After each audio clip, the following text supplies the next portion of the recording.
Hindi na nga ho gumagana itong car key remote ni Bujek kaya naman papalitan na namin siya ng battery. Huy! Saktong-sakto naman at dumating na nga yung in-order naming battery. Buti na nga lang ho at meron na na-orderan online. Kaya naman hindi na hassle maghanap ng ganito nga ang mga battery kapag nawalaan ng battery ang car key remote nyo.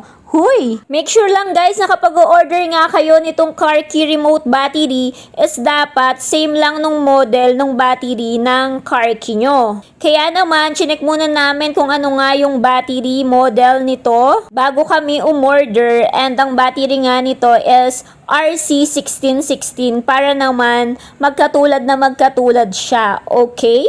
And ang na-order nga namin is Energizer. RC1616 din naman, kaya lang yung dating ginagamit ni Bujek is RC1616 din pero Panasonic. Okay lang naman yun guys, basta dapat parehas lang ng model kahit magkaibang brand.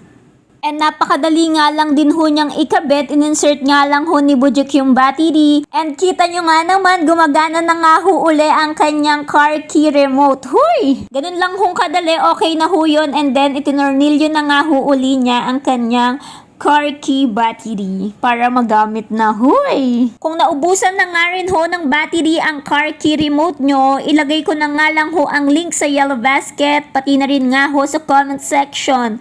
Thank you for watching, kuting-ting!